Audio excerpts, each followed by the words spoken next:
Preceding segment of New Day Northwest was sponsored by Seattle Magazine.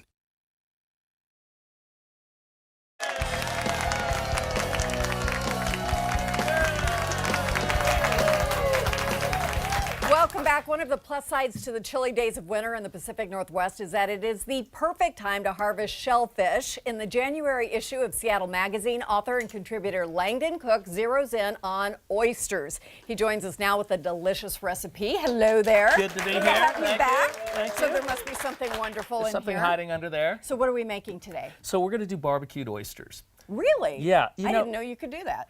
Now, people know that this is a great place for shellfish. Yes. But what most people don't know is that winter is the best time for shellfish in I our honestly region. didn't know that. So that's when people are harvesting and hunting shellfish Well, and whatnot. you can get shellfish year round, but it's during the winter months, the cold months, when the shellfish, they're done spawning and they're putting fat back on. They're eating. They're putting all their energy into fattening up, and that's when we want to get them. I'm Exactly. into it. Okay, how do we make this? So I'm going to have you do a few things here. This Okay. is the simplest recipe you can imagine.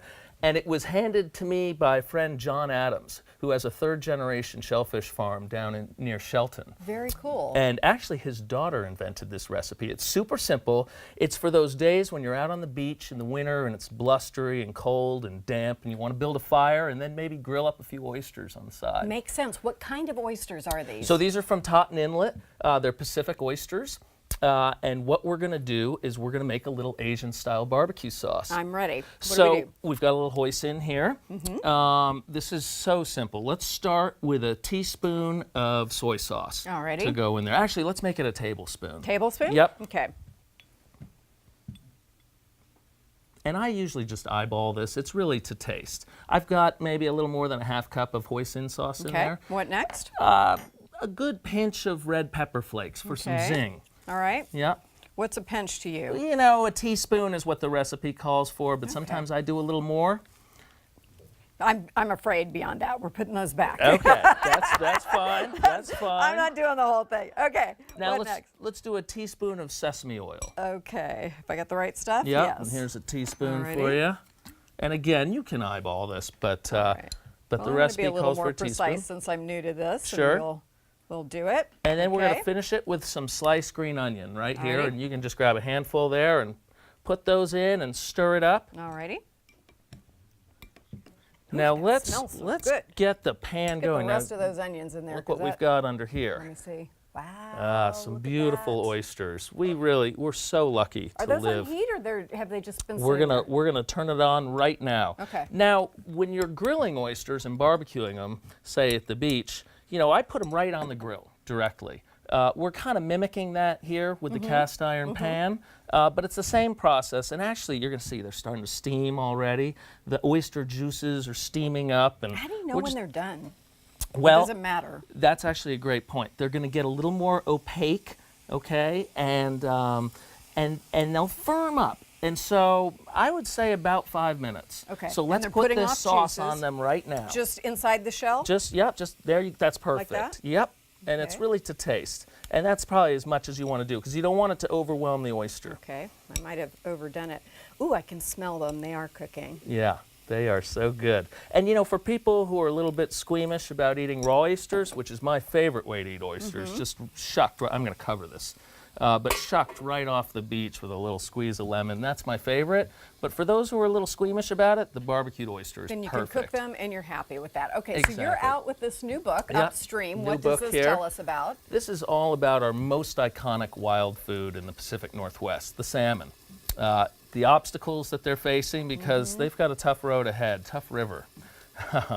But there are very interesting people out there that are coming up with new ideas, scientists, environmentalists, folks in government, you know, people working together to try and bring back the salmon. Yeah. And so that's what the book is all about. How endangered are they? Oh, they're at a fraction of their historical levels. Right. You know, there's just a lot of things that civilization does that don't really go well with salmon. Should we, I can't even say the words, should we not be eating them? Oh no, we should be choosing wild salmon at the market because we still have a robust fishing industry, not as robust as it used to be, but it's important to have these stewards of the land and water out there. Yeah. You know, fishermen who care about the resource, people who care about being able to put wild salmon on their dinner plate. Yeah. Should we open this up and see Well, if we these are could done? take a Have peek. I overdone? You know, we're getting a little steam here. All right.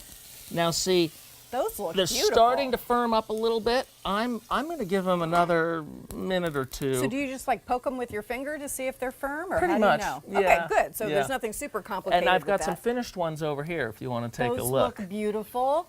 What else is good right now besides oysters? What else is being what hunted the and harvested? finished. Those are lovely. Those babies. You know, you can get manila clams year-round. I find that, like gooey duck, you know about gooey ducks, right? You got to course. dig First deep thing for I those. learned here. We want the lowest tides of the year, so that tends to be closer to the summer solstice when I go after that. Okay. Yeah. Show me how to shuck an oyster, would you? Okay. Let's see how So- to do this in a And professional manner. let's turn this off Okay. while we're at Just it. turn the whole thing off. Okay, there we go. I can Let's move just it. take a It won't quick matter. look. Oh, they're looking good. See how Oh. they're firming up and they're Yes, a they're little a little more plumper. opaque now. And also when they start to bubble in their juices.